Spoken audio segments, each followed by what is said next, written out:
yule ajaye ulimwenguni. Kisha Yesu alipotambua ya kuwa walitaka kuja kumshika, hiyo haina haja na sisi. Chana na hizo zote. Amen. Na haya maandiko tunayasoma kwa sababu ya kuweza kujenga maisha yetu. Amen. Na nitawaruhusu tu ili mkaweze kuketi. Hallelujah. Unapoketi umpigie Yesu makofi. Hallelujah. Wow. Na somo langu nitakwenda kusema kwa sababu ya fungu lako bado liko. Unasikia hiyo Kiswahili? Yani kuna fungu lako bado. Amen.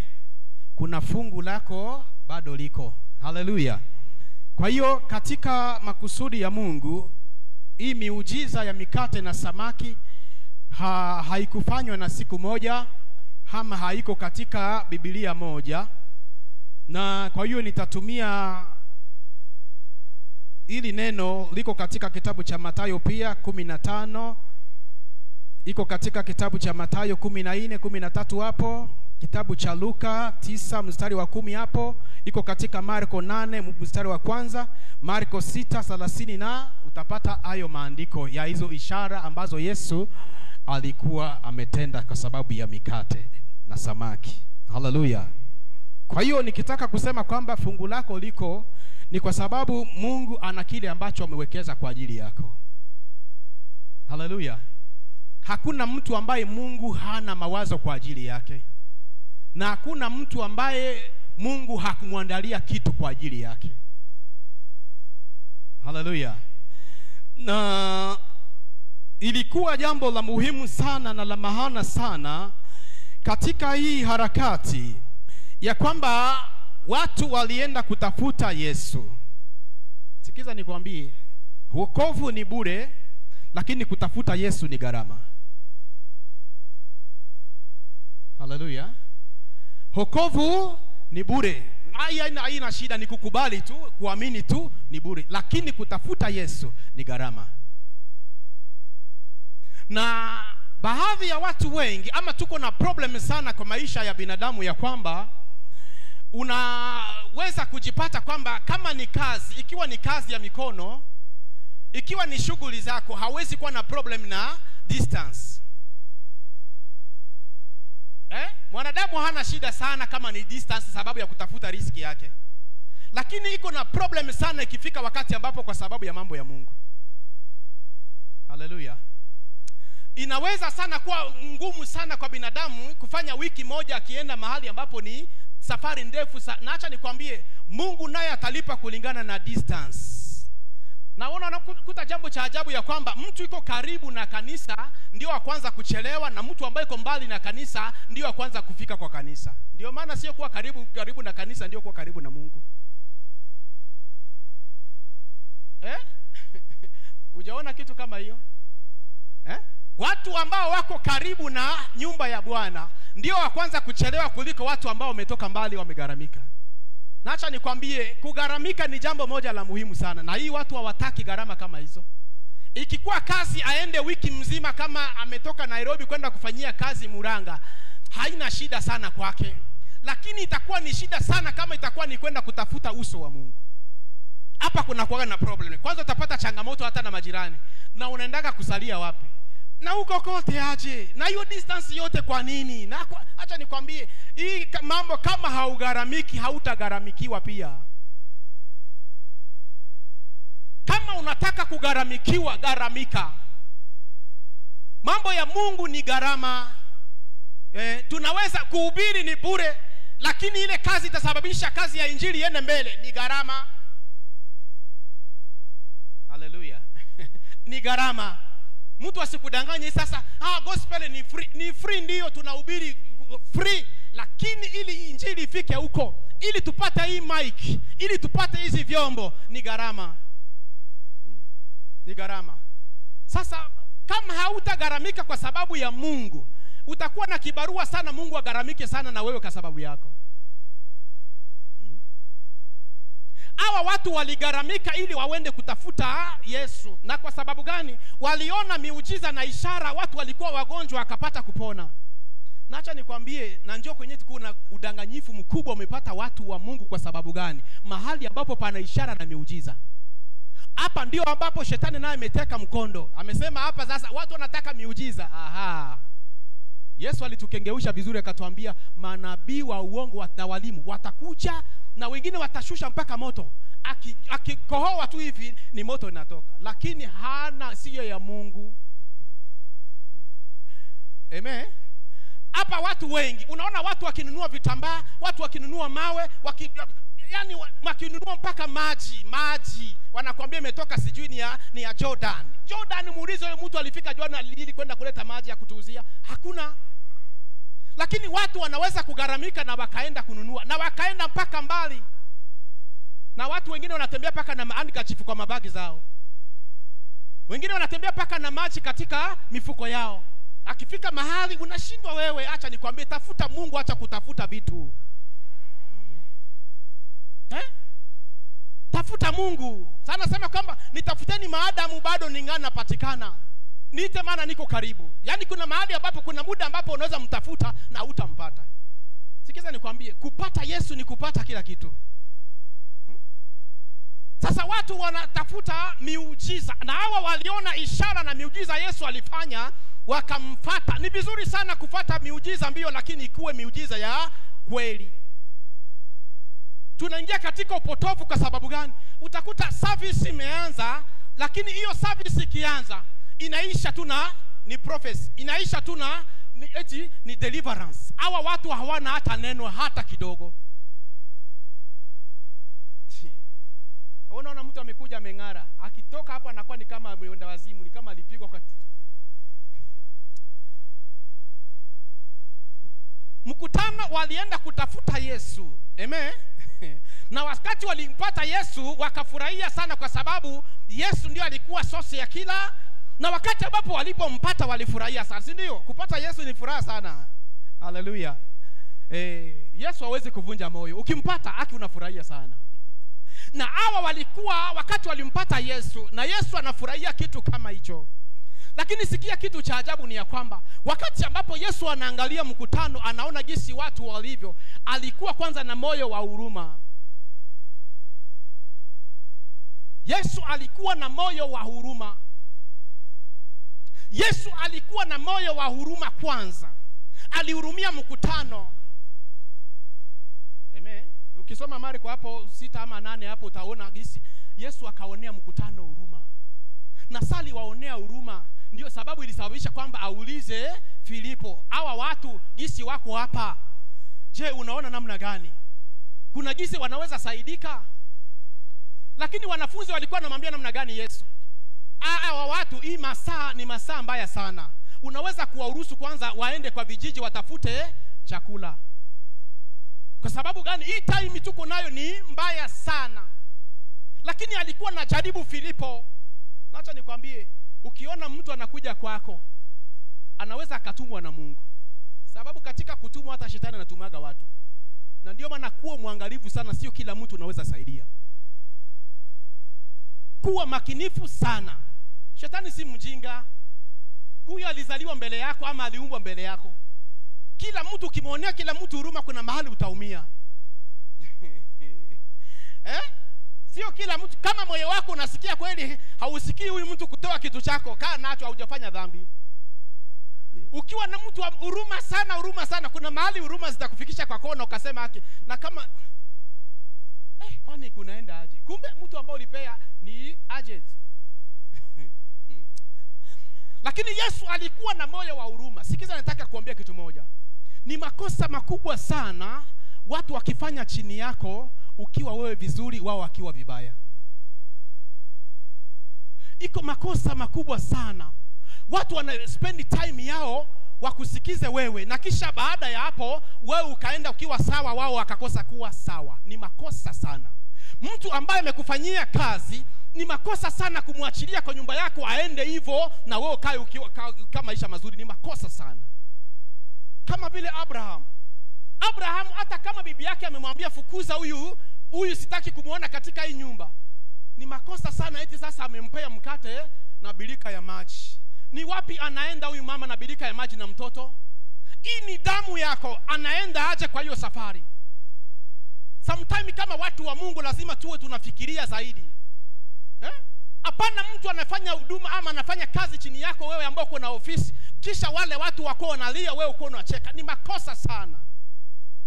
Eti ajiri anaenda kwa jangwa, na sasa anaenda kwa jangwa hana chochote, mpaka anahofia asione mtoto wake gisi atakufa. Na imagine Abrahamu ni nani? Tajiri wa matajiri. Inawezekanaje? Anatokaje kwako na mikono mitupu aje? Hawa watu wamespend time yao kwa sababu ya kukusikiza wewe, kwa sababu ya kutembea na wewe. Dakika ya mwisho inakuwa ni kama Elia anataka kuambia Elisha, baki hapa, nimetumwa na Mungu kwenda Jericho. Hiyo yote ni uongo. Hapana, ni makosa sana. Ni makosa sana wewe ucheke kisha mtu ambaye yuko karibu na wewe alikuwa analia. Ni makosa sana. Elia alijua kama Elisha aligaramika mpaka wakapeana, mpaka utajiri alikuwa nao, ngombe alikuwa nazo wakapeana, lakini dakika ya mwisho anamwambia namna gani? Kaa hapa. Akae hapo kufanya nini? Na unajua kwamba hauko tena pamoja na yeye. Watu wa Mungu, tuwe makinifu sana. Kuna watu ambao wanalia huku chini na watu ambao walikuwa wanawahudumia wako sawa. Mtu ambaye anafanya kwa ofisi yako, yeye anavaa matambara alafu wewe unavaa vizuri. Ni makosa sana. Makosa sana.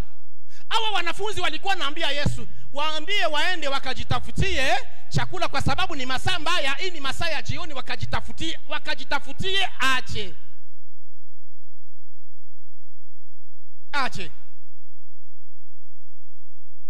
Yesu anakuja kujaribu, anauliza Philip, hawa wa jamaa unaona namna gani? Filipo ananiambia namna gani?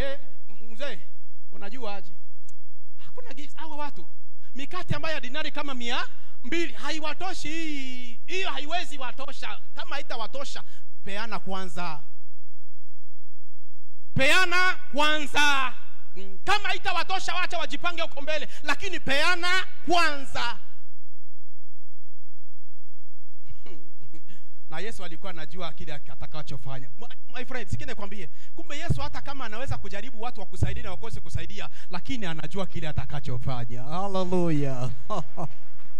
Unaweza tumikia Mungu na watu wanakosa kufanya jinsi wanapaswa kufanya, lakini Yesu anajua kile ambacho anataka kufanya. My friend, ile situation ambayo unapitia, Yesu anajua ni nini ambayo anataka kufanya.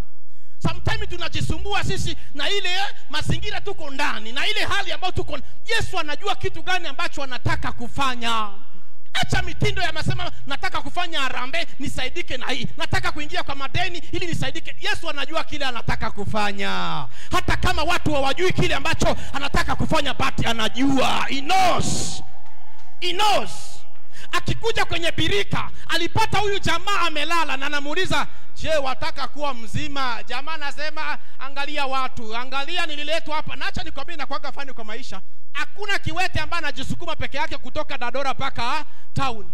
Wanakuja wanaletwa na watu na nauli. Ikifika wakati ambapo ya shida, hao watu wewe jaribu kupiga kiwete kwa barabara, njoo utajua kama iko na watu. Jaribu kugusa hawa wajamaa kwa barabara, njoo utajua kumbe iko na watu. Kuna watu wa monitor wako hapo wanangojea pesa ingie. Wewe ukijaribu kumgusa utajua hujui.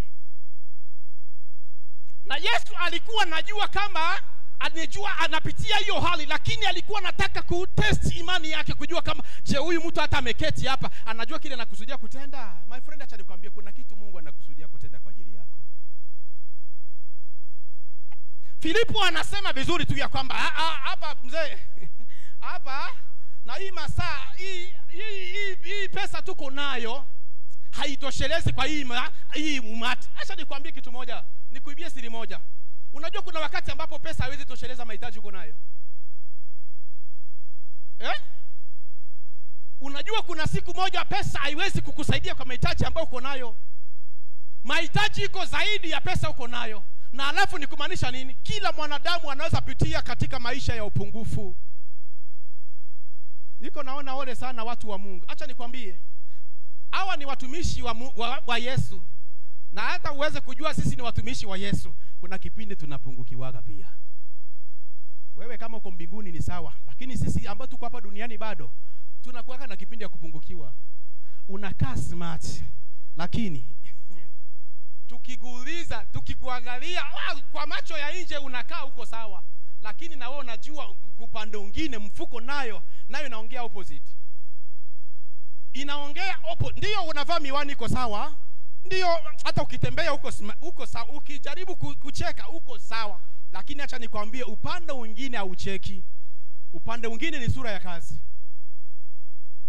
Upande mwingine ni sura ya kazi. Usione watu tunafurahia, tunavaa vizuri kwa sababu ndiyo neema iko. Hatuwezi kosa kuvaa vizuri. Kama ni marashi tutajipaka marashi vizuri sana. Hata wengine wako na kila kitu kwa kibeti yao, lakini ukiangalia kwa mifuko wengine utakuta ni macoin ndio zinagurumia huko.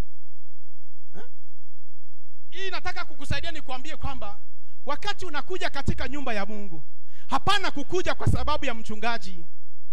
Sikiza, hapana kukuja kwa sababu yangu. Ukikuja kwa sababu yangu, kuna siku ambayo ile siku utahitaji nikusaidie, ndiyo siku ambayo na mimi nahitaji msaada. Acha nikwambie, sio nyinyi mnahitaji msaada zaidi. Sisi tunahitaji msaada mara 10. Kama mara 10. Sisi tunahitaji usaidizi kwa Mungu zaidi ya gisi wewe unahitaji. Na wewe ukikuja hapo unalia wakati ambapo wewe unatoa machozi, ukijua ni ngapi alitoa machozi usiku. Wakati wangapi tunawatia faraja sisi, haujui kama na sisi tunahitaji hiyo faraja. Wakati ambapo unafikiria kama umedungwa mshale moja, kuna mishale kama 10 huko kwa mgongo. Mwenzako alikuja hata na njaa, kuna muda naweza hubiri na njaa na hutajua. Na wewe ukikuja kuniambia haki apostle, nahitaji hata nuru. Kuna siku nilihubiri jivanji, nimemaliza kuhubiri. Mimi ndio nahubiri na ngojea hata wanitolee sadaka, ni mimi ndio nakuja kuombwa. Hapo haki mimi nisijakula siku 2. Hata unauliza mtu anajua kama nilitembea na miguu kweli? Hajui kama mimi nimetembea na mguu, lakini anataka mimi kitu na ndio maana tuombe Mungu tusiwe tunakosa kitu. Sikiza nikwambie, na hata kama mtu anaweza kuwa na shida namna gani, usiseme kama huna kitu. Sababu ile maneno ambayo unaweza msaidia nayo ni kitu moja cha muhimu sana. Kuna watu ambao wahitaji pesa, kuna watu wanahitaji neno. Angalia Petro na Yohana. Walisema namna gani? Huyu jamaa aliona, aliangalia nje akasema hawa jamaa wakosi kitu. Lakini kitu ambao uko nacho ni opposite. Hatuna kitu. Wewe tuangalie tu, tukondolee macho. Alipowakondolea macho akamwambia, sasa kile kitu tunataka kupea ni kitu gani? Hatuna kitu, lakini nakupea jina la Yesu.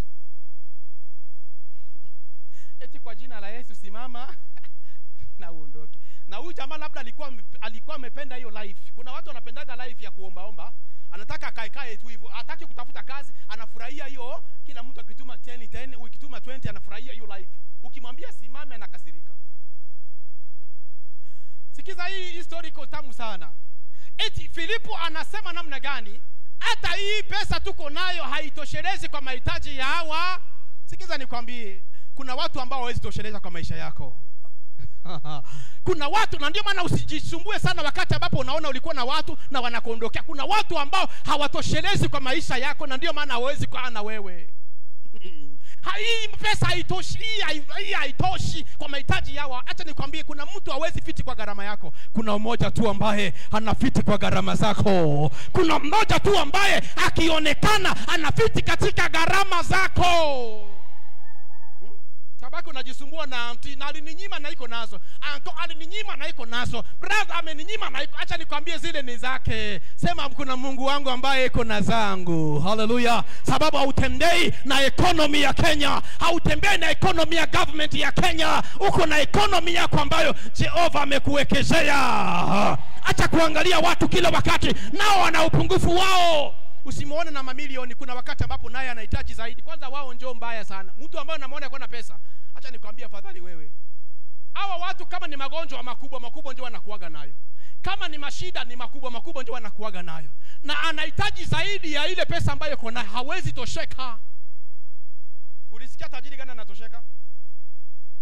Ulimsikia? Labda ule wa kwenu. Hakuna tajiri anatosheka. Sababu wakati kunatoka kunahitaji kuingia nyingine.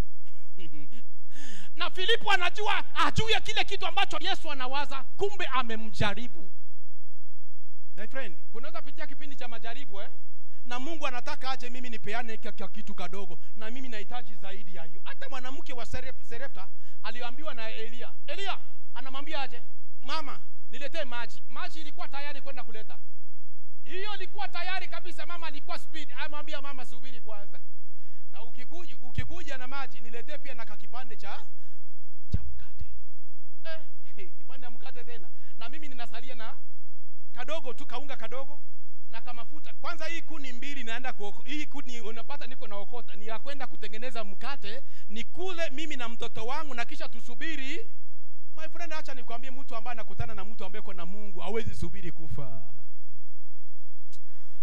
Sometimes sisi tunakosaka kuwa na ile kujua ni nani ambaye tunafuata, tunatembea na nani, unakutana na nani. Sababu mtu ambaye aliye na Mungu ni kumaanisha kwamba Mungu yuko na yeye, na kama Mungu yuko na yeye ni kumaanisha kwamba yuko na kila kitu ndani yake.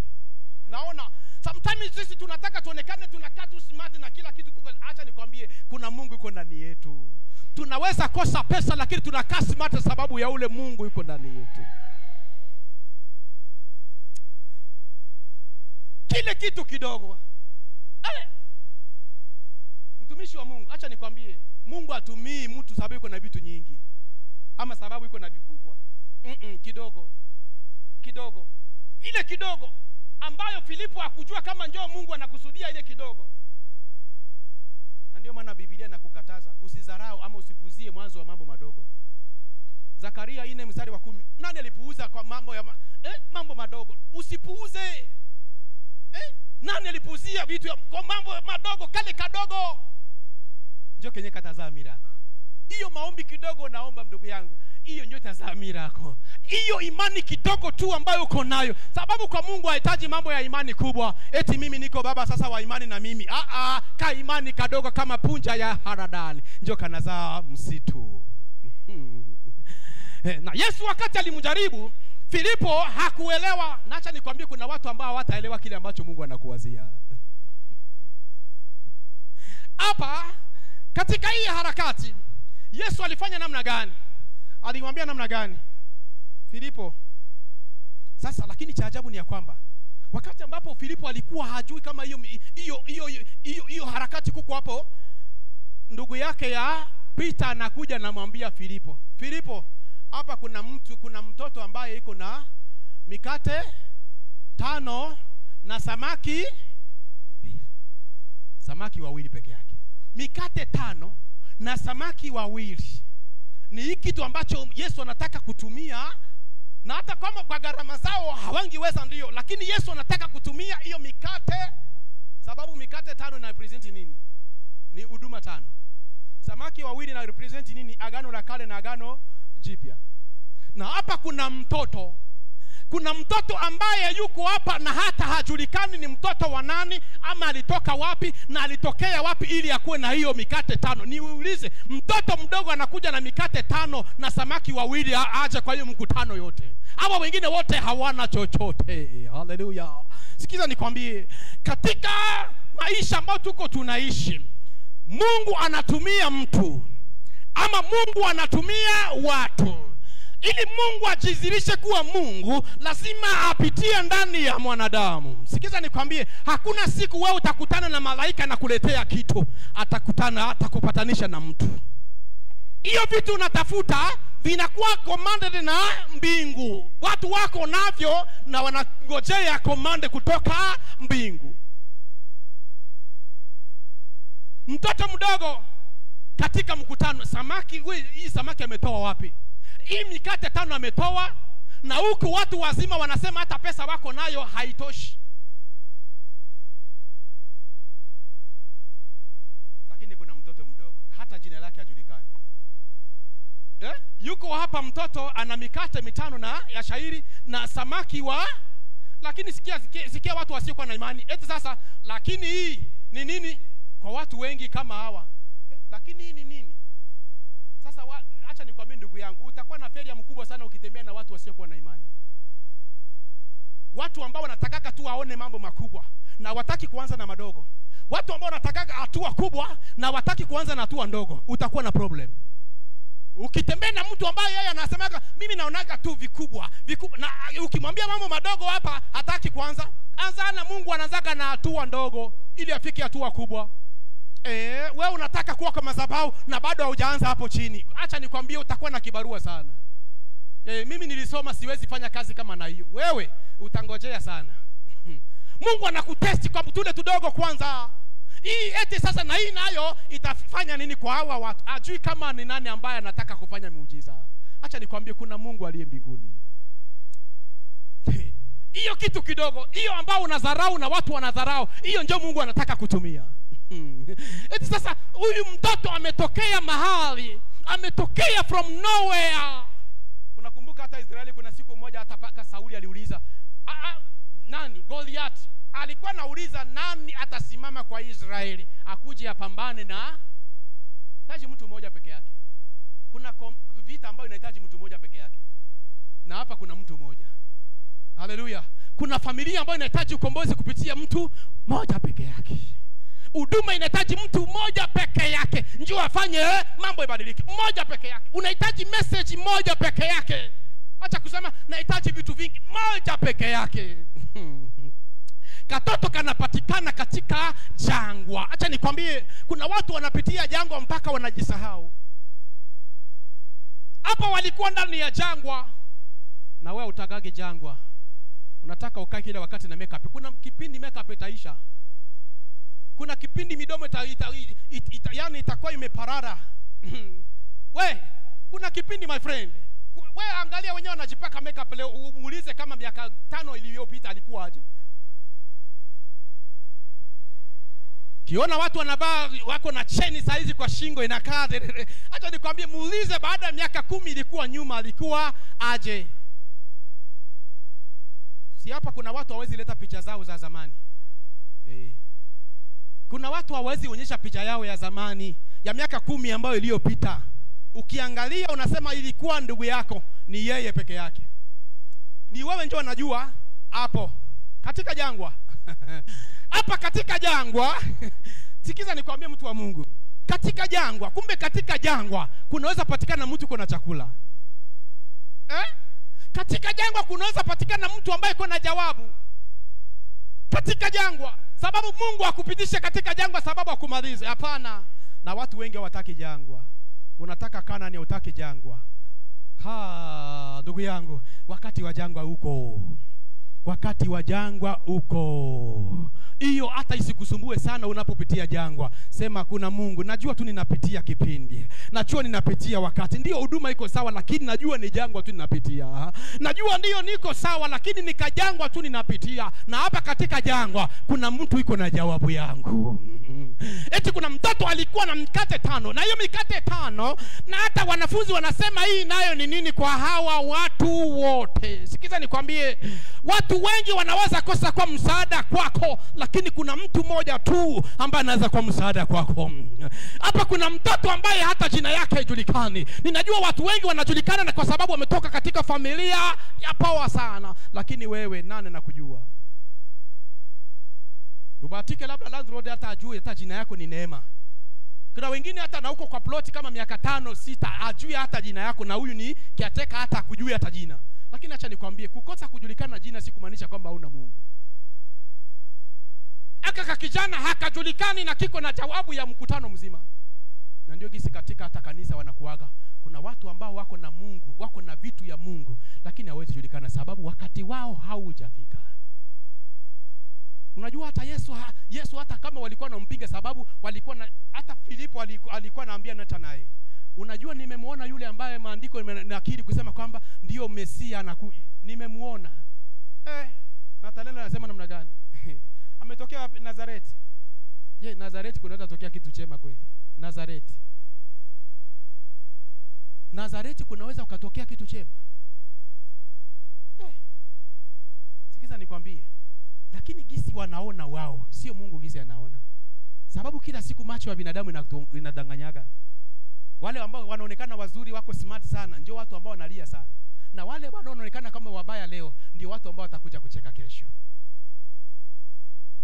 But kuna mtoto ambaye kuna jawabu ya watu wote. ndio huyu ambaye ajulikane. My friend, acha nikwambie, jiringie huyu Mungu ambaye unatumikia. Jiringie huyu Mungu ambaye unamjua, kwa sababu wakati ambapo unamjua ni wakati tu ambayo bado ni wakati tu bado njoo inakutenga na hiyo mambo ambayo unatafuta. Ni wakati tu. Sasa Yesu akasema namna gani? Kwa sababu kunapatikana mtu ambaye iko na kitu ambacho nitafanya, na acha nikwambie, Yesu anafanya na kile kitu ambacho uko nacho. Huduma ambayo uko nayo njoo Yesu anatumia ili akutangaze wewe, ili akuinue nayo. Hiyo biashara ambayo uko nayo njoo Yesu anaweza tumia hiyo tu ambayo unafanya. Mimi siwezi kuwa maid. Huwezi kuwa maid na huna chochote. Acha nikwambie, watu tudogo tunakuwa tunaokoa. Unaona Naaman ili apate kupata muujiza, hakukuwa na news yoyote. Lakini unaona cha ajabu, eti jeshi la Shabi wanajipanga kupigana na jeshi la Israeli. Walichukua kasichana mateka, njoka anakuja kwa msaada kwa nyumba ya Naaman. Hapo kadogo tu. Njoka anamwambia mama, unajua kwamba uko kwetu. Labda wewe ulitokea mahali pabaya, lakini huyu msichana alijua uko kwetu kuna mtu. Kuna mtu, akikutana na huyo mtu na hali yake taisha. Sikiza, Yesu akachukua hiyo mikate, na wakati ambapo aliambia wanafunzi namna gani? Waketisheni hawa watu, waambie watulie, wa relax. Sababu gani? Jawabu ilishapatikana na wao hawaoni kama jawabu inapatikana. Lakini walikuwa wanatarajia kama ingekuwa pesa nyingi. Kama ingekuwa pesa nyingi. Acha nikwambie, na kama ingekuwa kweli ni pesa, kuna watu ambao wangekufa. Kuna matajiri wengine wangekuwa kwa maisha saa hizi sababu ya pesa. Lakini angalia wanaendaga na walikuwa na pesa. Yesu anawaambia ketisheni hawa watu kwenye majani. Zaburi 23 mstari wake wa 2 nasema namna gani?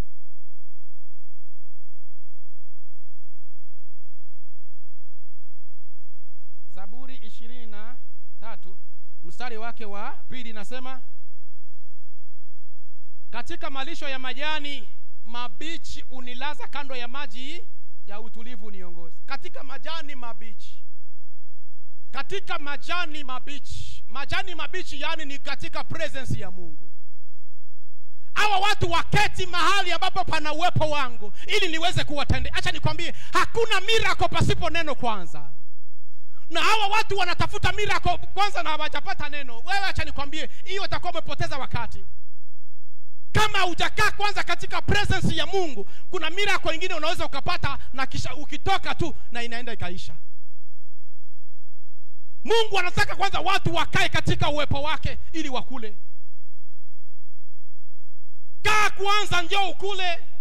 Lakini wewe unataka kukula na hujaketi. Aje tu.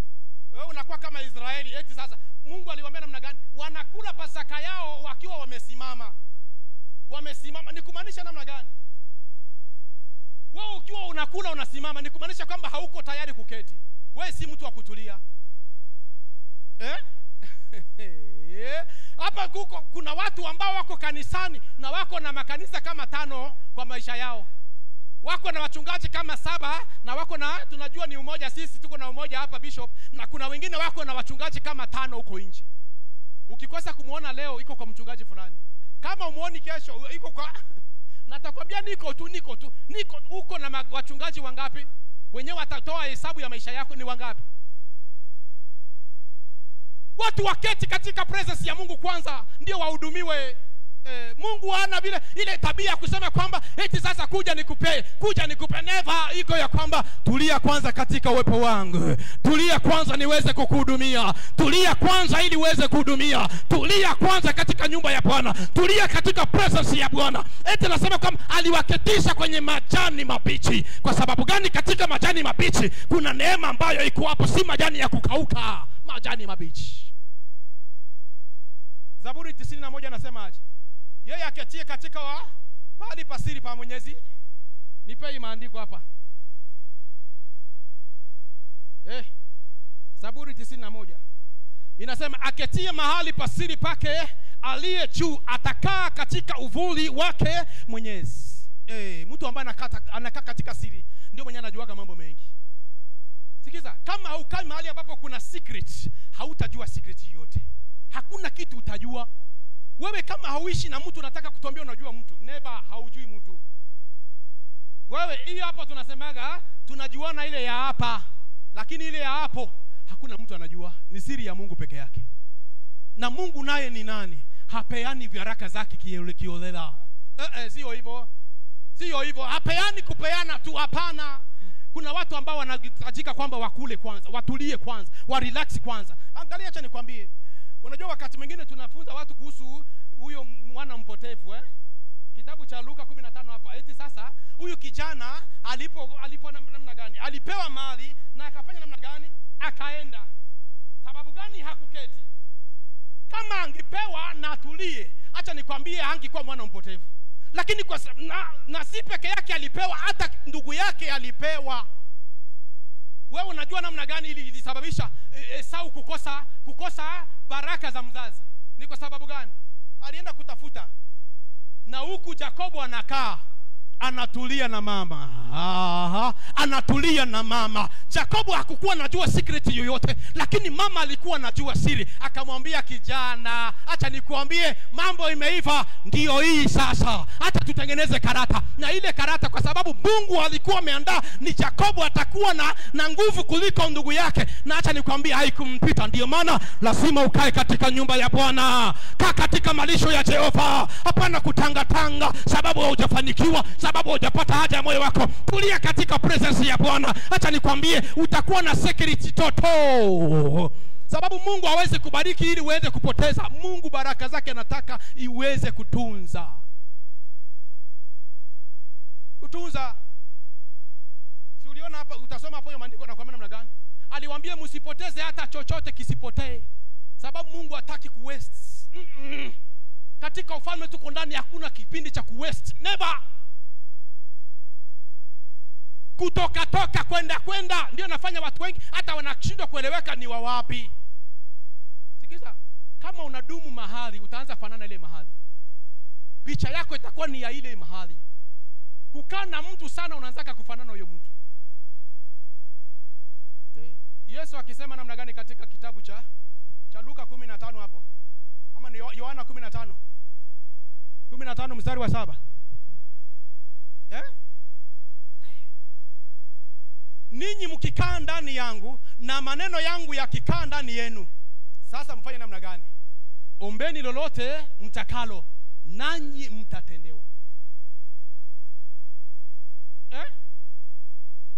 Sikiza nikwambie, mtu ambaye amezoea kukaa na milioni, hata ukimuongezea nyingine milioni, hawezi tetemeka sana. Na wewe ukipewa, wewe hujazoea ngiri 10, ukipewa 20, nakwambia utanunua ndege, na hiyo 20 haiwezi kununua ndege. Na utaona kila mtu ni mwizi na wakati ambapo si mwizi. Sababu gani? Kitu ambacho hujawahi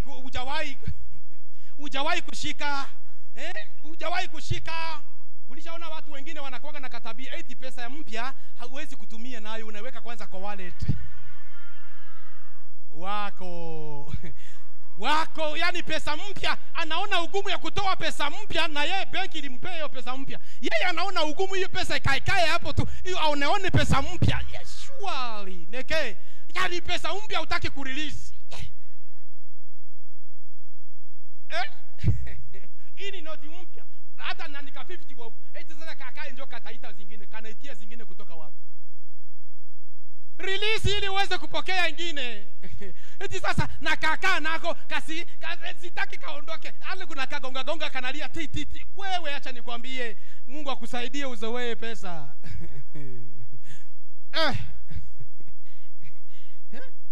Ninyi mkikaa ndani yangu, ndani ya Yesu ni wapi? Ndani ya neno. Ndani ya neno ndio mna mahali pa kuhifadhiwa. Ndani ya neno ndio mko na nafasi ya kuomba lolote. Wewe nikuulize, wewe hata saizi ukikaa kwa TikTok uanze kuambia President Ruto nataka milioni 5. Wewe unafikiri wewe unaonana naye wapi? Akuone kwa TikTok kisha kutumie. Mumekaa naye? Ni ngumu sana. Ni ngumu sana. Watu tukae ndani ya neno. Tukae katika presence ya Mungu. Furaha ambayo tunapoteza nyingi kwa sababu gani? Hatuko katika presence ya Mungu. Sababu hapa ndio kuna furaha, hapa ndio kuna amani, hapa ndio kuna utulivu ndani ya presence ya Mungu. Acha nikwambie, watu wengi tunaagenda eti Mungu uko wapi? Na wakati ambapo ukai ndani ya neno. Kaa ndani ya neno. Ukitaka kuweza sheria, ukitaka kuweza mwanasheria, shika sheria. Ukiona watu wengi wanakimbia kanjoni kwa sababu gani? Hawana haki ya kanjo. Mtu ambaye iko na sheria hakwagi naogopa hata akiona askari. Niko na haki. Sinajua sheria yote. Hii masaa najua ni nini. Najua nafanya biashara nikiwa na haki yote. Lakini sasa wewe mwenyewe haujui hata haki. Wewe unatorokaga tu. Ukiona tu hata ukiambiwa gari inapita, wewe ndio wa kwanza kukimbia. Tukae katika presence ya Mungu. Hallelujah. Akitie katika uvuli kwake mwenyewe. Hapa ndio atapata malisho, hapa ndio atapata protection. Yeah. Kijana alipoteza mali kwa sababu gani? Mali anaenda kutumia na watu gani? Huko hakuna protection. Lakini mwenyewe alikaa na baba yake, alikaa paka na mali yake. Kwa hiyo sisi tunahitaji kama hawa watu. Yesu alisema namna gani? Watulie, muketishe wao chini. Na walikuwa vikundi mbili, 50 na 100. Watulie chini, wakae chini. Kwa sababu gani? Yesu yuko na jawabu kwa ajili yao. Hapana kuwa na haraka. Yesu anajua kuna watu ambao hawana neema ya kutulia. Na ndio nakuta yuko hapa, yuko hapa, yuko hapa. Tulia hata ujulikane uko wapi. Tulia mahali pamoja. Tulia mahali pamoja ndugu yangu. Hao watu waliketi. Niambia watu wanaume kama 5,000. Na sasa hapo ukihesabu wa mama ni ngapi? Kwenye kuna wanaume 5,000 ni ngapi wa mama? Na watoto bado. Labda na wajukuu. Ni ngapi? We, hawa watu wakatulia. Na wakati walipotulia, ndio Yesu akasema namna gani? Alipochukua hiyo mikate, na alipochukua hiyo samaki katika mikono yake. Sikiza nikwambie, kuna mikono ambayo kwagi na loose. Sikiza, kuna watu ambao ukiwapea mtaji ama ukiwapea pesa yoyote, haikawii katika mikono yao. Kuna watu ambao ukiwapea pesa ama kitu katika maisha yako, ukiwapea tu, hicho kitu hakizai. Hakizai. Hakiendelei. Lakini acha nikwambie, wewe kuwa na kitu hata kama ni kidogo, kipeane kwa mikono ya Yesu. Kipeane kwa mikono ya Yesu tu. Acha nikwambie, uko na huduma ni ndogo ndio, ipeane tu kwa mikono ya Yesu. Kazi yako ni ndogo ndio, ipeane tu kwa mikono ya Yesu. Mikono ambayo imebarikiwa, mikono ambayo ina utajiri, mikono ambayo haina laana, mikono ambayo inabeba favor, ipeane tu kwa Yesu. Na wakati walimpea Yesu, acha nikwambie, hii mikate na samaki miwili haikubaki kama kawaida. Unajisumbua sana na kutaka maadvice kwa watu. Wewe peana kwa mikono ya Yesu. Chana nakwambia wetu sasa, ukiona ukibadilisha soko, hii kitu itakuwa sawa. Unaweza badilisha soko na ikabaki hivyo. Unaweza badilisha washauri na ile hali yako ikabaki pale pale. Unaweza badilisha ndio mtandao na hiyo mambo ikabaki pale, lakini peana kwa mikono ya Yesu.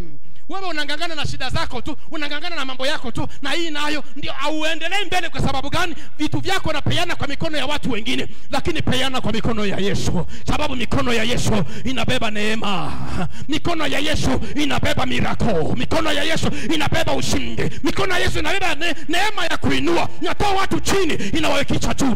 Inatoa watu kwenye jalala, inatoa watu kwenye tasbih, inawapanguza na kuwa wako sawa. Kuna watu wako kwa mikono ya Yesu kisha wakalia. Ukiwa kwa mikono ya Yesu, acha nikwambie, uko saved. Uko saved. Katika mikono ya Yesu uko na security total. Mikono ya Yesu. Uangalia Peter, hata Peter akizama alihitaji tu mkono wa Yesu ili uweze kumtoa katika hali ya kuzama. Unatakaga watu wengi sana. Acha nikwambie, mikono ya Yesu inatosha. Mikono ya Yesu. Mtu akiwa na deni yako mpe katika mikono ya Yesu tu. Mtu akikusumbua mpeane kwa Yesu tu. Hiyo kitu yako mpeane tu kwa Yesu, yatosha. Hawa watu walikuwa nasema hiyo haiwezi saidia hawa watu wote. Haijakuwa kwa mikono ya Yesu, ndio maana haiwezi kusaidia. Shida zingine haziwezi kusaidika sababu hajitafika katika mikono ya Yesu. Lakini ikifika katika mikono ya Jehova, mikono ya ya mtu ambaye ni wa ajabu. Mikono yake yenyewe iliumba kila kitu. My friend, acha nikwambie, hiyo kitu itazaa, hiyo kitu itaongezeka, hiyo kitu itapanuka, hiyo kitu itainuka. Acha nikwambie, hata kama kitu kimekataa namna gani, umejaribu kona zote, kipeane kwa mikono ya Yesu, sababu Yesu anaweza. Mikono yake inaweza. Mikono yake si kama ya binadamu, mikono yake si kama ya wafalme. Never, yake iko tofauti. Sikiza Yesu alifanya namna gani? Hiyo kitu ishakuwa kwa mikono na hawa watu wametulia. Akafanya namna gani? Akaanza kushukuru. Yesu akaanza kushukuru. Wewe acha hata kwa chakula unaona mtu anataka kemea mapepo. Sasa chakula, shukuru Mungu, nimepata hii chakula baba. Shukuru Mungu. Sikiza, asili ama ni tabia ama ni kusudi la Mungu ya kwamba anapokupea kitu kidogo, shukuru. Watu hawana shukrani, na ndio maana unakuta kwamba vitu yako haviongezeki. Kwa machache amekubariki nayo, shukuru. Wewe uko nasema bado haijaiva, testimony haijaiva. Ulikuwa unataka kuivisha kutoka wapi? Unashindwa, umechemshia moto kutoka wapi? Kama unaona dalili, shukuru na hiyo dalili. Amen. Hapana kungojea vitu vikubwa. Eti sasa vitu vimeiva. Imeivia wapi? Nani anachemsha? Iko kwa moto gani? Haijaiva. Kadogo. Kale kadogo nataka shukrani. Na kale kadogo ndio katafanya ile shukrani itakuwa inasukuma iweze kuongezeka. Ile shukrani, sababu anaona kwamba umeanza kunishukuru na mambo madogo, nikikubariki na makubwa sasa itakuwa namna gani? Itakuwa ni testimony sasa. Sababu shukrani inakuja, inatangulia ushuhuda. Huwezi testimony wakati ambapo haujakuwa na thanksgiving. Hapana, ni shukrani inaanza. Na shukuru Mungu, sababu hata katika maombi yako shukuru Mungu. Maombi ya shukrani iwe nyingi sana kuliko wakati kuja kushuhudia hapa. Ushuhuda unakuja baadaye, lakini shukrani itanguliza ushukrani. Baba, ninashukuru hata kwa uzima uko na umenipea, nashukuru. Hata kwa hiki kidogo niko nashukuru. Acha nikwambie, hakuna maombi Yesu alifanya ili hii mikate na hii samaki viweze kukua zaidi. Ni shukrani tu. Ni shukrani tu. Peke yake tu. Shukrani tu. Shukrani tu. Asante Yesu. Acha nikwambie, shukrani ni mlango, ni mwanya mkubwa sana ya kupanua mlango. Wewe vile hujatosheka, ndio maana acha nikwambie, hautafikia kiwango cha kutosheka ukiwa katika hii dunia kama hujaanza kushukuru na madogo. Wengine eti mimi niko na amani lakini kidogo sana. Shukuru kwa hiyo amani kidogo. Hiyo furaha kidogo umepata, shukuru Mungu. Ako kakazi kadogo kuna kushukuru tu nako Mungu. Hiyo biashara ambayo ni kidogo, shukuru Mungu nayo hiyo kidogo. Na ujisikie kuringa nayo. Hapana kusema nangojea ikuwe kubwa. Nangojea nione kabisa mlango kidogo, shukuru nayo Mungu. Sababu kama hutaanza kushukuru ni madogo, hata ikifika kubwa utasahau.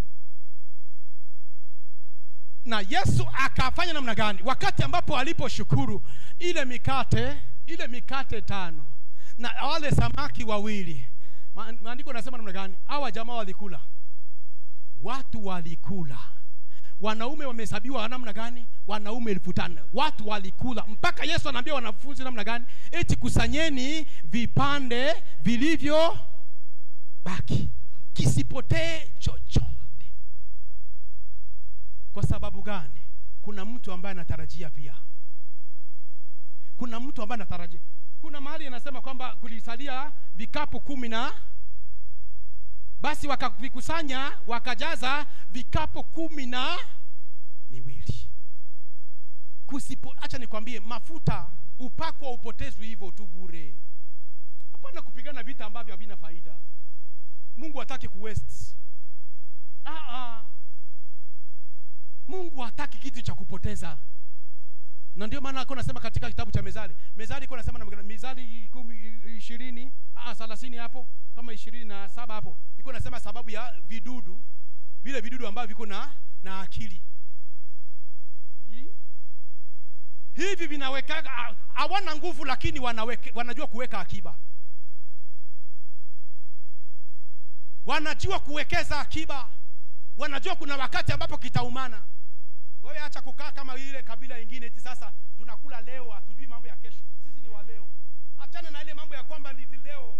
Yaani una pesa uko na ngiri 5 leo na kisha kesho unasema hauna hata chochote. Wewe uko sawa kweli? Uko sawa? uko na ngiri 10, unatuambia ulikuwa na ngiri 10 jana, na kisha leo kama unalewa tunaweza kuelewa kweli wewe ni mlevi. Lakini kama uko na akili timamu, ngiri 20 unaimaliza kwa siku moja. Eti nilienda super, nilienda kufanya shopping. Haki umeanguka kwa mtihani. Kisha kesho nakuja kutuambia pasi, haki sina hata ndururu. Nimezali 30. Tafuta hapo. Najua kuna watu wengine uliona wakati wa corona, ndio watu walijua faida ya kuwekeza. Wakati wa corona, ndio watu walijua kumbe kuna umuhimu kuwekeza. Ndio najuaga umuhimu wa kuwekeza. Proverb 30, angalia 25 hapo. Mezali 30 mstari wake wa 25. Angalia hapo, tupei maandiko tuone. Kuna watu wanakula wajua kama kesho iko, na hata kama kesho Mungu ataisumbukia, acha nikwambie, hiyo kidogo napata, tunza. Chungu ni watu wasio na nguvu, lakini ujiwekea chakula wakati wa joto.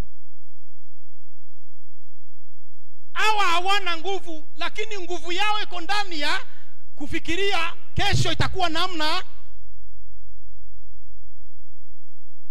Saa ya shida anajua ni wapi atakimbilia, maana hana nguvu nyingine. Anajua nguvu yangu iko ndani ya akiba nimewekeza.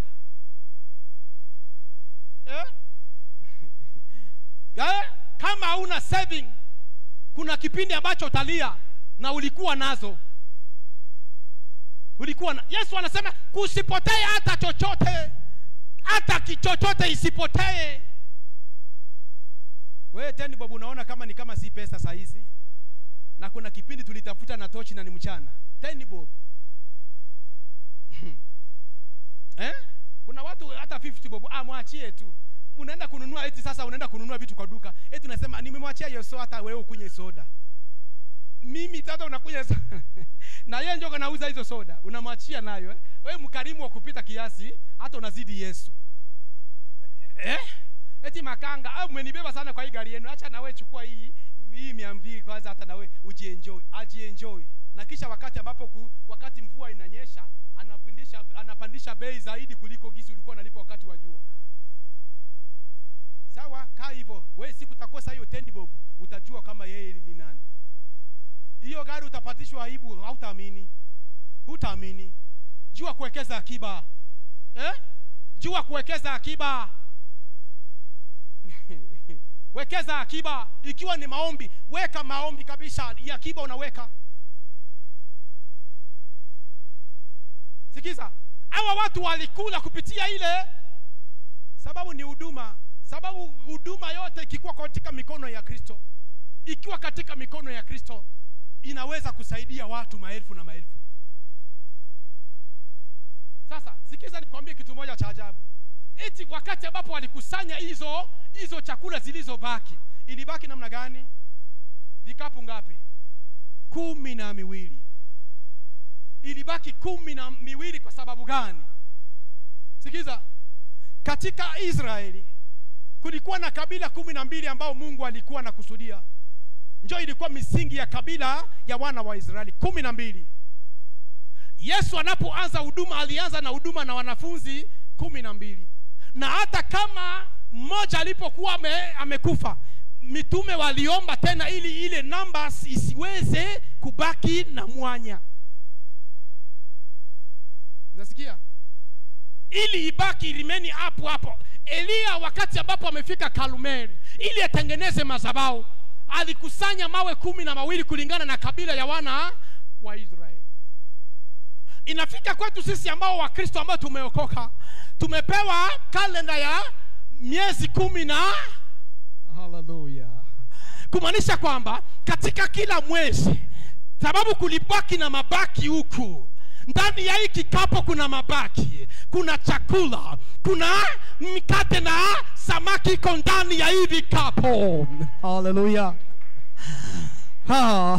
Cha ajabu ni ya kwamba eti katika hii makundi ambao Yesu alisema wagawanye kukua kikundi cha 50 na kikundi cha 100, kuna watu ambao katika mwezi wa kwanza walicheka, wewe bado hujacheka. Kuna watu walifurahia mwezi wa pili, wewe bado hukufurahia. Kuna watu wamefurahia mpaka mwezi wa 7 wa 8 9 haukufurahia, mwezi wa 10 unaenda kuisha hata hujaona faraja.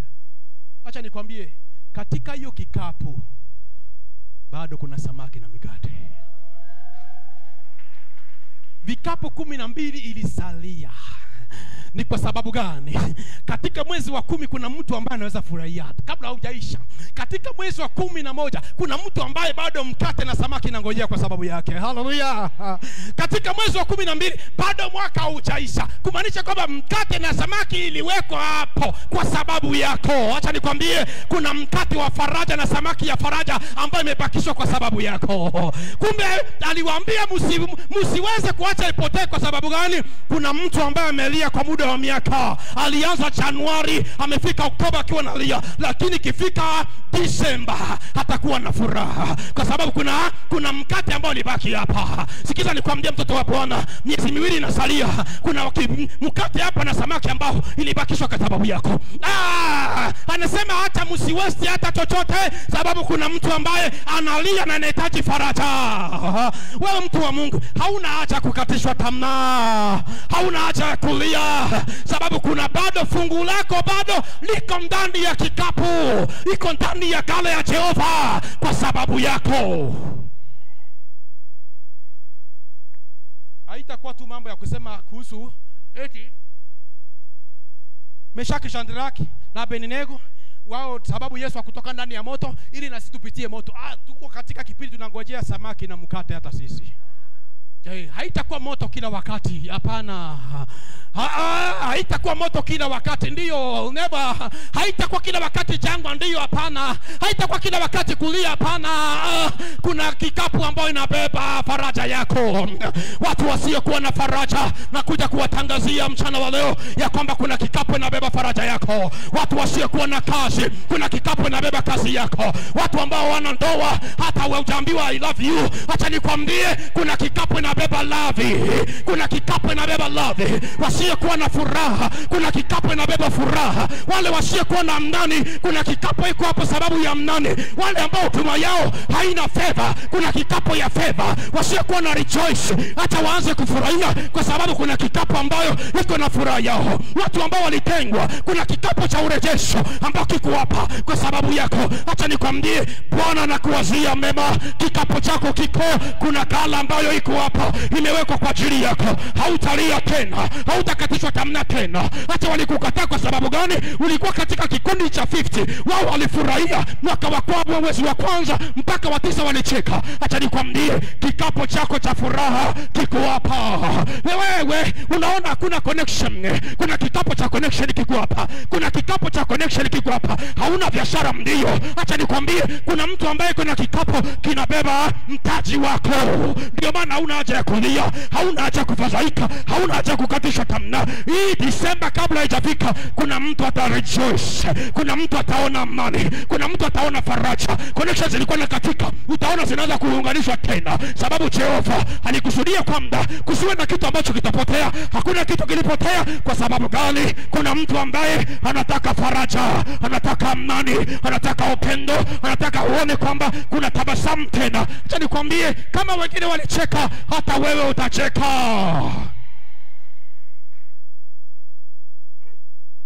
Bakisha hiyo vikapu 12, sababu kuna watu ambao bado nao lazima wakule. Lazima wao, hata kama uko katika jangwa namna gani utakula, my friends. Hata kama uko ndani ya jangwa namna gani utavaa, my friends. Ili kabla utafikia Kanani utaanza kuvaa, utaanza kucheka, ndio. Hata kama safari yako unaona ni ndefu namna gani, lakini kwa sababu kuna kikapu ambao gala ya Bwana hakuna mtu aliwahi kuitikisa, hakuna mtu aliwahi kuimaliza, kwa sababu gala yake inakuwa na multiply.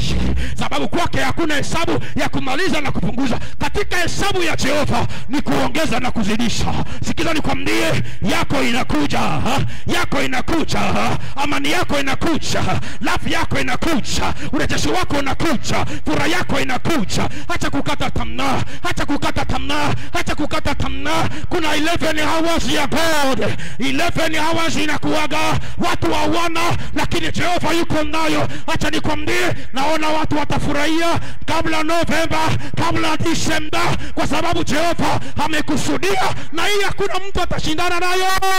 Never. Wewe kuna watu wangana unakaa ushuhuda za wengine, akishuhudia hata paka unasikia roho inauma sana. Na yeye alikuwa analifanikiwa kwa njia gani? Wale walikuwa katika kikundi cha 50, wao waliona kama wao ndio wanakula. Acha nikwambie, wakati ambapo walikula yao ilisha. Lakini acha nikwambie, watu ambao walikaa kwa ngojea kwa ile kikundi ya December ndiyo hiyo. December ndiyo hiyo. Acha nikwambie, nani anajua kama katika dakika zao zinasalia hapa kuna Mungu anaweza tenda? Mimi sitakwambia uinue simu yako labda itaingia M-Pesa. Sitaki kuambia ile injili. Sitataka kukuletea hiyo injili, lakini acha nikwambie, fungu lako liko. There is a part for you. Acha nikwambie, kuna wakati ambapo kweli ukiona familia zingine zinacheka, yenu nyinyi mko ni yenu inakuwa na vikwazo, magomvi, hamupatanagi, unasikia na ni mtu wa tumbo moja na tupatanagi. Acha nikwambie, kuna kikapo cha upatanisho iko hapo. Before December unaweza kusikia wanakupigia simu, tulikuwa tunakosana na kitu kidogo ndio tulikosania, kuja turudishane tena, tutembee pamoja. Kuna watu ambao hata ndoa ziliisha. Acha nikwambie, acha kufikiria sana. Acha kufikiria sana. Nani anajua kama kesho unaweza rudishana huyo mtu wako? Ni nani? Eti sasa sina kazi na ninaona hata mahali niko ni kama hakuna hata jinsi. Acha nikwambie, Mungu anafanyaga jinsi mahali ambapo hakuna jinsi. Ile njia ambayo unatarajia ama unafikiria, acha nikwambie, kuna yule ambaye anajua kunyoosha hiyo mapito. Mungu. Kabla December haijaisha, kuna ndugu ambaye niliwahi kuhudumia, tulikuwa tuko naye Samima. Ndugu saizi iko ngambo, Mike.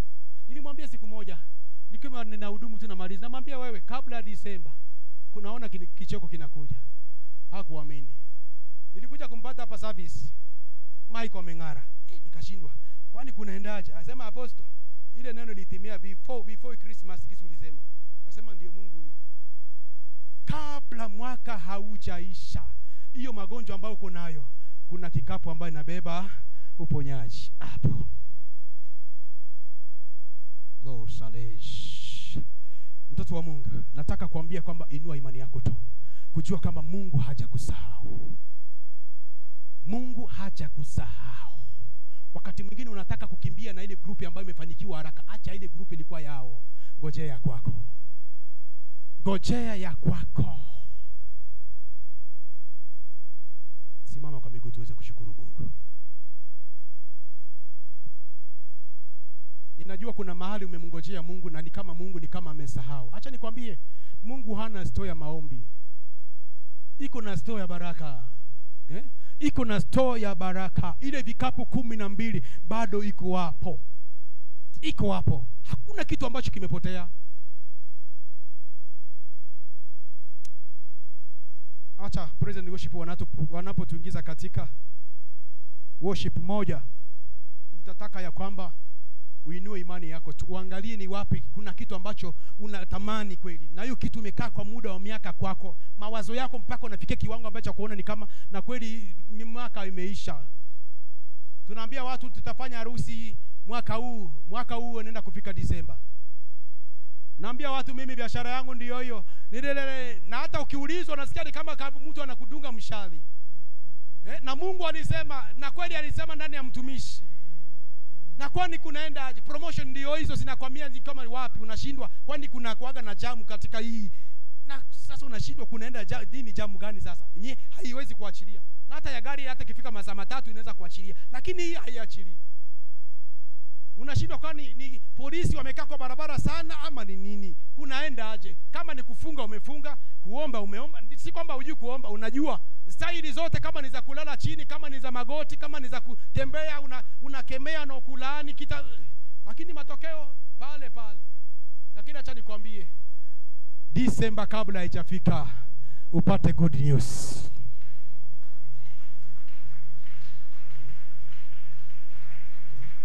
Disemba kabla haijafika uwe na good news. Ile mambo ambayo imekatalia mahali, acha nikwambie, Jehova mupeane tu kwa mikono yake tu.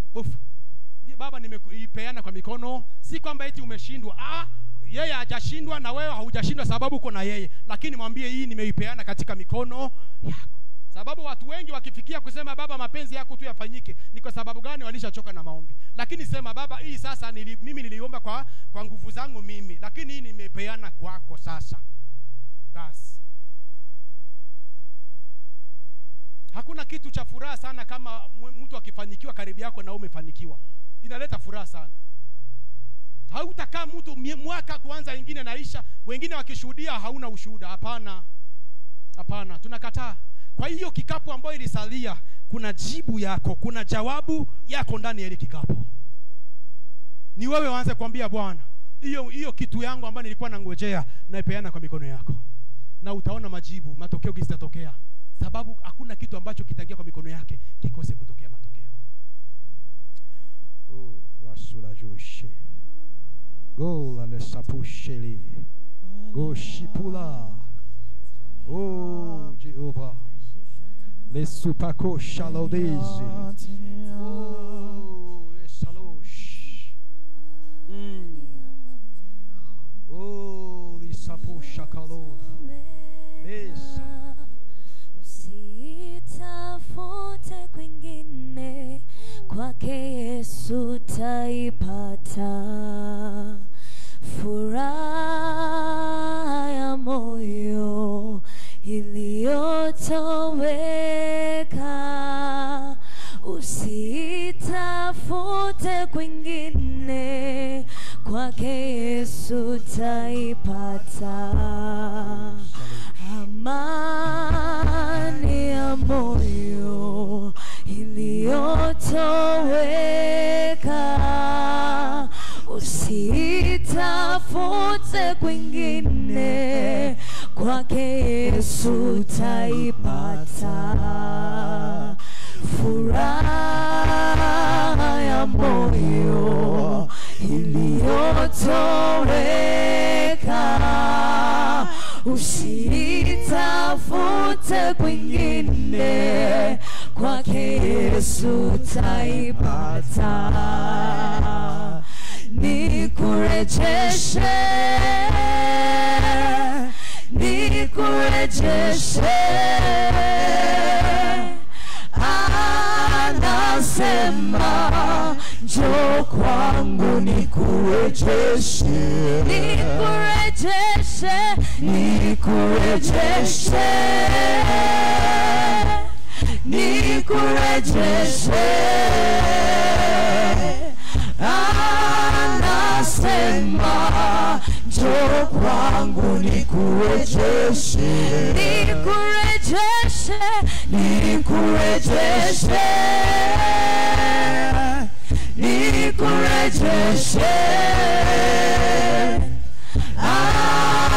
anasema njoo kwangu nikurejeshe, nikurejeshe, nikurejeshe, nikurejeshe, anasema njoo kwangu nikurejeshe. Amani ya moyo, amani ya moyo iliyotoweka. Usitafute pengine, kwake Yesu taipata furaha ya moyo iliyotoweka. Usitafute pengine, Yesu taipata upendo, upendo wa moyo uliotoweka. Usiutafute kwingine, kwake Yesu taipata furaha ya moyo iliyotoweka. Usitafute nitafute kwingine,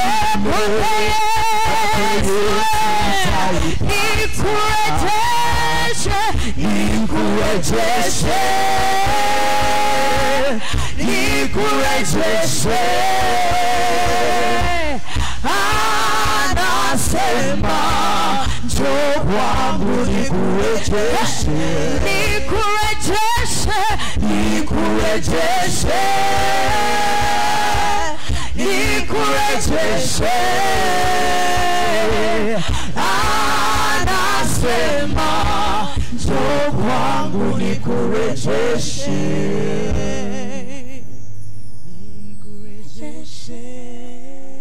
Inawezekana umefikia mahali ambapo labda ulitamani usaidizi zaidi wa maombi. Na dakika moja tu, wewe ambao umefikia kipindi ambacho kusema yaani ulishasahau hata hutaki kuombea hiyo jambo, kwa sababu unaona ni kama muda ulikuwa unatarajia ni kama Mungu alisahau. Nataka niamini pamoja na wewe, songea hapa mbele tuweze kufanya ombi na Bwana atafanya njia. Wewe ambao unaona hapa siko sawa, hii nafasi sio kwamba nafaa kukua hapa, na labda ama unaweza kuwa ulipoteza, ni nafasi yetu ya kwamba sababu tumekuja katika presence ya Mungu, sababu kwake yote inawezekana, yote inawezekana. Hakuna kitu hakiwezekani, hakuna kitu hakiwezekani kwake, yote inawezekana. Lo salesh gola lo sapudije goshila boda mia da zusha gepusa mekuda gepusa kulabo jelibusha makuta gosilebo jemetusuli getasupako sherede itakula bo jalishe pusa megulage opale lizushe getasuma goje le capo ado sapushe le goja o kala lo samekushe etasuma goje le dize e pusha lo e bola metusha e takush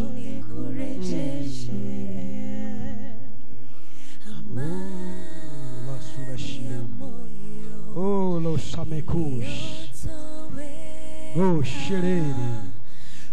Kwako peke yako Bwana ndio kuna urejesho, kwako peke yako tu, kwako peke yako Rabi, kwako tu, ni kwako peke yako Jehova ndio kuna uwezo, ndio kuna urejesho. Masula doji itakushe mneduza itosha maguli etasula etashula bola mneduza gepushi medologosha tade itakushi pula logoshi italeza goshi pula mado o kalola zushe meguga etusabole ala supagosheleme ala supakoshile gola le sapushere gola bole shileje getalo sapushere duzu.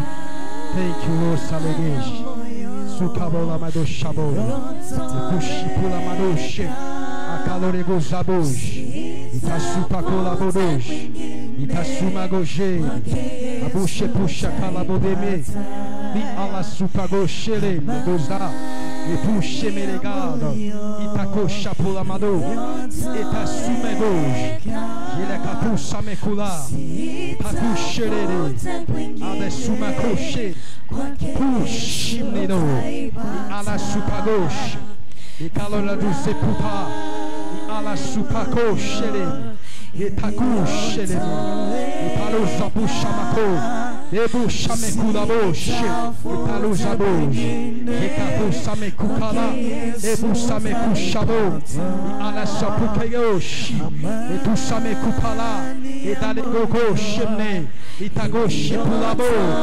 itakushebeleme ala supakosheleme ala supagoshamagô itakusabo itabo amesumagosh mokos Mungu mwenye enzi mwenye uwezo na mamlaka mwenye nguvu zote mamlaka ya ajabu siye shindwa na jambo lote. Bwana wa mnani acha urara aone rejesho, aone kibali kwako asiu mchana wa leo azuri ya leo, aone feba ya ajabu katika jina la Yesu Kristo, katika jina la Yesu Kristo. katika jina la Yesu Kristo, katika jina la Yesu Kristo, katika jina la Yesu Kristo, katika jina la Yesu Kristo, katika jina la Yesu Kristo. Kama kuna ustaki katika maisha yake, kwazo na pingamizi, kuanzia sasa hamuna uwezo, hamuna mamlaka kwa ajili ya maisha yake. Fungua maisha yake, fungua njia zake kuanzia sasa, kuanzia sasa, katika jina la Yesu Kristo. Uweza yote, mwenye nguvu zote, ninamwombea Bwana pema ya ajabu, pema ya ajabu, pema ya ajabu, pema ya ajabu kwa maisha yake, katika jina la Yesu Kristo wa Nazareti. Nenda na ufanikiwe katika jina la Yesu Kristo. Jehova Mwokozi, Jehova Mfalme takatifu, Bwana wa amani, Mfalme mwenye enzi zote, mwenye nguvu za ajabu, wewe ndiye Mungu ufanyaye mambo makuu yaliyo juu ya fahamu na akili za binadamu, yaliyo juu ya fahamu mawazo ya binadamu. Ikalo shapuleme, ikalo shapulame, tasumego shala, iteku shabo, igabosha, itabushi medu shapuleme, ala supagoshe, italo shapuleme, itagoshe les upa, ala supagoshe le, itaboshi pusa makola, idegu sapushe le do, itabo shapula mede, i ala supagoshe le, i aposa mekuda, e pula moja. Akela busha medo le copa pula mota shime e kalobado shime e akosha mego e pushe pula po e takushe lama e apushe le juja pushi gala. Thank you Lord, thank you Adonai, thank you Elohim. Asante Bwana, asante kwa rejesho Bwana juu ya maisha yake. Acha kuone, acha kuone kabla miezi miwili kusalia, kabla mwaka kuisha. Baba, acha kuone kwa jina la Yesu Kristo. Amen. Oh shalilesh, oh la lesapulesh, likalo shamegula, tusume julego, takushe lezakusha, busa pushe mele, ala supagosh, tabusa megush, shira kapusha meke, itale zubagosh, takushe megula, apushe megulash, tusa megude meri, itagoshe meruzush. Jeshara pula medo, ushe pula pola mada, itakushe meloja, jeshakala pula meri. Abarikiwe kwa njia ya kipekee. Milango ifunguke Bwana, milango ifunguke. Njia Baba litarajia Bwana, na acha mwangazie nuru yako, acha ione nuru, acha ione nuru, acha ione nuru kabla mwaka kuisha, na aweze kuimba wimbo mpya, acha awe na ushuhuda mpya katika jina la Yesu Kristo. Tunakushukuru Bwana, na imetendeka katika jina la Baba, Mwana, Roho Mtakatifu. Amen. Asante Bwana, asante Mwokozi, asante Mfalme, asante Mtakatifu, asante Jemedari, asante Elohim. Nakushukuru Bwana kwa ajili ya mtu mbele zako Bwana. Jehova Mwokozi, huyu mtu amekuja mbele zako, na acha sitoke hivyo, acha sitoke hivyo. Naomba neema ya ajabu, naomba fungulivu wa ajabu. Acha mrejeshe, acha mfungue, acha fungue maisha yake, acha kuona katika wakati kama na wewe, muda kama na wewe. Ninakataa kuna kikwazo obstacle yote katika maisha yake, roho ambazo zinashindana na yeye kuanzia sasa, kuanzia sasa, kuanzia sasa, kuanzia sasa, kuanzia sasa, kuanzia sasa. Ninatangaza ufungulivu, natangaza ukombozi, natangaza neema ya kibali chako Bwana. Acha kianze pamoja naye, nuru yako Bwana, na acha iweze kumangazia katika jina la Yesu Kristo. Kuanzia sasa hakuna kikwazo ambao kitasimama kinyume naye tena. Tunaomba Bwana, ninaomba tena, naomba tena kwa mara nyingine, acha kuone Bwana. Ninakushukuru kwa maana wewe ni mwema, acha muonekanie na ashuhudie wema wako katika jina la Baba, Mwana na Roho Mtakatifu. Amen. Amen. Tupigie Yesu makofi. Tunashukuru Mungu ambaye amekuwa mwema kwetu na amekuwa mwaminifu. Tunashukuru kwa sababu ya upendo wake kwetu, na tunataka ingia katika kipindi cha kutoa na kisha kutoa sadaka zetu. Tutakwenda